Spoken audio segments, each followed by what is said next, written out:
جو تھا اب بکریوں کا کیا کریں، کھائیں نہ کھائیں؟ آپ نے فرمایا سب سے بہترین اجرت وہ قرآن کی وجہ سے جو تمہیں ملے وہ سب سے بہترین اجرت ہے، سب سے بہترین اجرت ہے۔ تم کھاؤ پیو، بچ جائے تو مجھے بھی چکھا دو، ٹھیک ہے؟ صحیح بخاری کے اندر یہاں تک بھی لفظ موجود ہے۔ تو سب سے بہترین یہ جو آج کل کا نیا فتنہ نکلا ہوا ہے، بات لمبی نہ نکل جائے، یہاں میں تھوڑا سا سٹاپ کر کے اتنا عرض کر رہا ہوں۔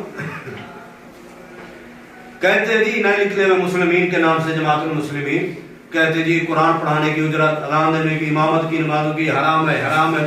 او بھائیو، قرآن کی کوئی قیمت نہیں دے سکتا۔ قرآن کوئی کسی کو پڑھا دے، ایک سورت بھی پڑھا دے، جتنا چاہے دنیا جہان کا مال لا کے سامنے رکھ دے، قرآن کے معاوضہ کہاں ہے؟ کوئی نہیں ادا کر سکتا۔ اگر جو مساجد میں مدارس میں بیٹھ کے بچوں کو قرآن اور حدیث پڑھا رہے ہیں، وہ اپنے وقت کی تنخواہ لیتے ہیں، وہ اپنے وقت کی تنخواہ لیتے ہیں۔ ایک مؤذن کو آپ اگر دے رہے ہو 1000 ریال بالفرض، اگر وہ آپ کو ایک مہینے کی ساری اذانیں ایک دن میں کہہ دے، دو گے؟ کیوں بھی؟ وقت وقت پہ۔ کوئی ایک استاد اپنے بچے کو جو سبق اس نے ایک مہینے میں پڑھانا ہے، وہ آپ کو اگر وہ 10 دن میں پڑھا دے، خیر تو ابھی 20 دن رہتے ہیں تنخواہ کے، یکم ہوگی تو آپ کی سیلری آئے گی۔ یہ وقت کی اجرت ہوتی ہے۔ اس طرح کہنا کہ نہیں جی یہ تو قرآن پڑھاتے، قرآن کو بیچتے ہیں، اللہ نے قرآن میں کہا جی بے سمجھترو بھی ثمن قلیلا، ثمن قلیل جو ہے اس کی وجہ سے قلیل قیمت کے اوپر جو ہے نا یہ بیچتے ہیں۔ یہ یہاں سے یہ مراد نہیں ہے کہ قرآن پڑھانے کی، جو آگے قرآن کی وجہ سے اب کسی نے مثلا دم کر دیا، اگلا 1000 دے کے جا رہا ہے 500 تو ٹھیک ہے، کوئی مانگے گا یہ مطالبہ بھی دے اور میں اس کی اتنا لیتا ہوں، ٹھیک ہے نا؟ وہ ایک معین کر دیتا ہے کہ اگر تم نے 2 منٹ والا دم کرانا ہے تو اتنا، 5 منٹ والا اتنا، فلاں فلاں، تو یہ چیز غلط ہے۔ آپ نے قرآن سنایا، آپ نے قرآن پڑھا، اگلا خوشی میں آپ کو اس قرآن کی وجہ سے، قرآن سے محبت کرتے ہوئے جو کوئی دے جا دیا، کوئی ہم یہ تو حدیث سے ثابت ہے۔ ہم عائشہ صدیقہ رضی اللہ تعالیٰ عنہ نے اپنے امام جو قرآن پڑھاتا رہا پورا رمضان، آخر میں آخری دن انہوں نے اپنی پیاری خوبصورت کڑھائی کی ہوئی چادر ان کو گفٹ میں دے دی۔ بات دور نکل رہی ہے، ہم واپس آتے ہیں کہ سورۃ فاتحہ دم کیا انہوں نے، اللہ نے شفا دے دی۔ اس لیے اس سورت کا ایک اور نام رقیہ ہے۔ رقیہ کس کو کہتے ہیں؟ دم کو۔ رقیہ دم کو کہتے ہیں۔ اس سورت کا ایک نام شفا بھی ہے۔ کیا نام ہے؟ شفا۔ شفا شین کی زیر کے ساتھ۔ بعض لوگ کہتے ہیں جی اللہ تو آپ کو شفا دے، شین پر زبر پڑھتے ہیں، اس کا معنی ہے کہ اللہ جس مرض میں اس کو ڈبل کر دے۔ زبر سے پڑھو گے تو اس کا معنی ہے ڈبل، سمجھ آئیے نا؟ ایک ہوتا ہے وتر، وتر ہوتا ہے طاق، جفت کو عربی میں شفا کہتے ہیں، ڈبل، سمجھ آئی ہے نا؟ تو اب یہ بھی احتیاط کیا کرے کہ اللہ اس کو شفا دے، وہ شفا کا معنی بھی ڈبل کر دے، دگنا کر دے، خواہ وہ بخار ہے یا کوئی اور مرض ہے یا پریشان ہے، تو اس لیے زبر زیر کے فرق سے معنی چینج ہو جاتے ہیں۔ تو بہرحال اس کا ایک نام سورۃ فاتحہ کا کیا ہے؟ شفا بھی ہے۔ شفا کہ اللہ نے اسے کیا رکھا ہے؟ یہ شفا ہے لوگوں کو۔ ابھی حال ہی میں 2 دن پہلے آپ نے عالم اسلام کی عظیم شخصیت مبلغ اسلام اور ہمارے عظیم دوست سید توصیف الرحمان شاہ صاحب راشدی حفظہ اللہ، ان کا ویڈیو کلپ صاحب نے سنا ہوگا، ممکن ہے شاید میں نے گروپ میں بھیجا بھی ہوگا، بہرحال اس پیج پہ لگایا تھا۔ 1.5 مہینہ پہلے ان کے بچوں کا ایکسیڈنٹ ہوا، میں یہاں واقعہ سنا نہیں کیا ایک درس میں، نہیں سنا ہے؟ خیر وہ اپنا ان کا ویڈیو کلپ ہمارے اسی پیج پہ مکتب والے پہ لگا ہوا ہے، اپنا تجربہ بتلا رہے ہیں کہ بچی کا معاملہ زیادہ سیریس تھا، فرنٹ سیٹ پہ تھی اور گاڑی نہیں لگی، کسی نے آ کے ماری تو سر کی کچھ ہڈیاں ٹوٹ گئی اور یہاں جو ہے نا اپنا کندھے کی ہڈیاں ٹوٹ گئی، ٹانگ، بہت یعنی سیریس مسئلہ۔ 25 دن کے بعد اس کو ہوش آیا ہاسپٹل میں، آئی سی یو میں کہتے مجھے 3 گھنٹے کے لیے جانے دیا جاتا تھا، 3 گھنٹے اس بچی کے سرانے کھڑا رہتا تھا۔ ڈاکٹروں نے کہا اس کے دماغ کا آپریشن ہوگا اور اس میں چانس بچنے کے بہت کم ہوتے ہیں، لکھ کر بھی دینا پڑے گا، سارا کچھ ہوگا، اب اللہ اس آپریشن سے بچا دے۔ اس کو شفا دے دے۔ اس 3 گھنٹوں میں سورۃ فاتحہ پڑھتا رہا، روزانہ جب بھی ICU میں جا کے ملاقات کا ٹائم باپ کو دیا جاتا یا اس کا پھر اس کے بعد بھائی جاتا، ماں جاتی، تو یہی کام سورۃ فاتحہ پڑھتے رہے۔ ڈاکٹر روزانہ کہتے رہے جی کل آپریشن، کل آپریشن، کل 24 دن ہو گئے، ڈاکٹر نے کہا جی اب اپنا مریض لے جو، آپریشن کی ضرورت نہیں۔ سورۃ فاتحہ بہترین علاج ہے، اس کو شفا بھی کہا گیا، اس کو رقیہ بھی کیا گیا۔ آپ کو بخار ہے دم کرے، ایک دن آپ پیناڈول کھاتے ہیں، ایک دن آپ سورۃ فاتحہ پڑھ کے اپنے اوپر یقین کے ساتھ دم کر کے دیکھیں، اللہ آپ کو شفا دے گا۔ سورۃ فاتحہ آپ کثرت سے، آپ کے گھر میں کوئی مرض ہے آپ پورے گھر پہ پابندی لگا دیں، بچے سارے سورۃ فاتحہ پڑھو۔ ہم نے سورۃ فاتحہ کو چالوں کے لیے رکھ دیا گیا ہے، سورۃ فاتحہ جنازے میں نہیں پڑھتے، وہ اللہ کی بندے، یہ جنازے کیا ہے؟ نماز کا کام ہے، نماز، جنازہ بھی تو نماز ہے نا، اس میں بھی نہیں پڑھا جاتا، یہ سورۃ فاتحہ نہیں پڑھی جاتی۔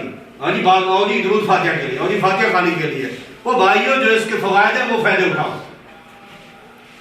آج ہم لوگوں نے اسلام کا چہرہ ہی عجیب بنا دیا گیا ہے۔ بہرحال سورۃ فاتحہ کا نام سورۃ فاتحہ بھی ہے، سورۃ کا نام اساس بھی ہے، ام القرآن بھی ہے، ام الکتاب بھی ہے، شفا بھی ہے، رقیہ بھی ہے، یہ سارے نام ہیں سورۃ فاتحہ کے، غالباً 25 کے قریب نام ہیں، اور یہ علامہ بیضاوی نے اپنی تفسیر کے اندر 14 نام ذکر کیے ہیں۔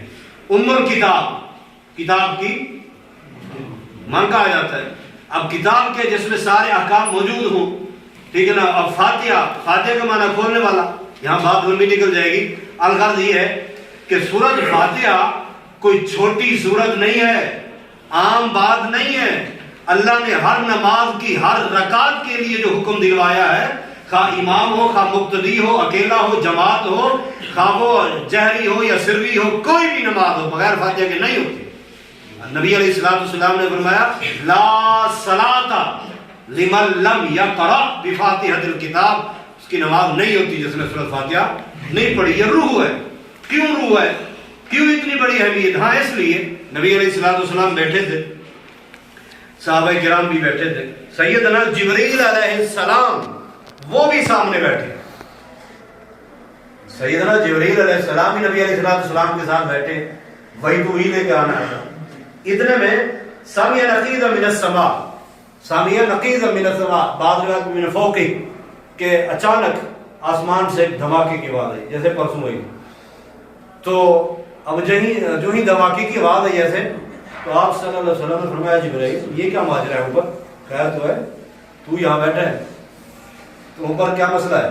کہنے لگے محبوب آج آسمان کا وہ دروازہ کھلا ہے جو آج سے پہلے کبھی بھی نہیں کھلا اور نہ بعد میں کبھی کھلے گا، اور یہ ابھی ایک اور فرشتے اتر رہے ہیں زمین پر جو آج سے پہلے زمین پر کبھی بھی نہیں آئے۔ اتنے میں وہ آگے سامنے السلام علیکم محبوب کے پاس پہنچ گئے۔ جی کہتے ہیں جی ابشر بنورین، جاؤ صحیح مسلم پڑھو، صحیح بخاری پڑھو، حدیث موجود ہے، ابشر بنورین، 2 نوروں کے ساتھ خوش ہو جاؤ، 2 تحفے جو اللہ آپ کو دے رہا ہے، آپ سے پہلے کسی بھی نبی کو اللہ نے نہیں دیے۔ یہ مسلکی چکروں میں آ کے سورۃ فاتحہ کے فوائد سے معلوم مت رہو۔ قبر میں یہ نہیں پوچھا جانا تو دیوبندی ہے، بریلوی ہے، اہل حدیث ہے، فلاں ہے، فلاں ہے۔ یہ قرآن حدیث ہی اصل مسئلہ کو اصل مذہب یہی ہے۔ یہ ساری وہ شیاطین نے گروہ بندی کروا دی لوگوں سے۔ آپ نماز پڑھنے جائیں گے، آگے انسانی شکل میں آ جائے گا، کدھر جا رہے ہیں؟ اس مسجد میں کوئی تیری تو ادھر ہوتی نہیں، کدھر کیا کرنے جا رہے ہیں؟ سامنے دکان لگا دو، خواہ وہ کسی شیعہ کی بھی ہو اور صحابہ کے دشمن بھی کیوں نہ ہو، سارے سنی وہیں سے لے گئے سامان لیں گے، وہاں مسئلہ کسی کو یاد نہیں آئے گا۔ کرکٹ میں آپ کو کوئی یاد نہیں آئے گا۔ سارے وہ کام جو دنیاوی ہیں وہاں کوئی کسی سے یہ نہیں پوچھے گا یہ کس کی ہے، یہ کون بھیج رہا ہے، کون لے رہا ہے، کیا مسئلہ ہے، کیا مسئلہ، کچھ نہیں۔ جب آپ کا بچہ پارا لے کر مسجد جا رہا ہوگا تو آگے آ جائے گا شیطان، ادھر پڑھنے، اچھا چلو کس کا بیٹا ہے؟ فلاں کا، چلو دوسرے ٹائم پہنچ جائے گا بابو تو اپنا بچہ برباد کر رہا ہے، تو فلاں گستاخ۔ نماز کے لیے، قرآن کے لیے جگہ جگہ آپ کو یہ کھڑا ہو کے آپ کو دور کرنے کی کوشش کرے گا، اس لیے فاتحہ نہیں پڑھنا نہیں تو منہ میں انگارہ ہوگا۔ اور بھائیو یہ نماز کی روح ہے، یہ نہیں تو وہ نماز نہیں. اس پہ آگے بات کروں گا. یہ حدیث پہلے مکمل کر لیتے ہیں. جی 2 تحفے آپ کے لیے لے کے آیا ہوں. اس لیے اس کی اہمیت نہیں ہے, فضیلت نہیں کہ اس کا آپ سمجھے اتنا بڑا مقام. کیا ایک تحفہ سورۃ فاتحہ آیا اللہ نے دی. دوسرا تحفہ سورۃ بقرہ کی آخری آیات. آپ کی امت کا جو بھی پڑھے گا اللہ اسے کافی ہو جائے گا. اس میں جو کچھ بھی ہے اس میں کیا ہے؟ ربنا آتنا ربنا لا تؤاخذنا ان نسینا واخطأنا ربنا, ساری بخشش اور رحمت کی دعائیں. ولا تنسنا اپنا القوم الکافرین.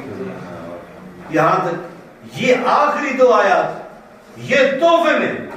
ارے بھائی دروازہ سپیشل کھولا, فرشتہ سپیشل آیا, نہ پہلے کبھی اترا نہ بعد میں. آسمان کا دروازہ پہلے نہ کبھی کھلا نہ بعد میں. اتنا پروٹوکول دیا گیا, تحفہ لایا گیا سورۃ فاتحہ.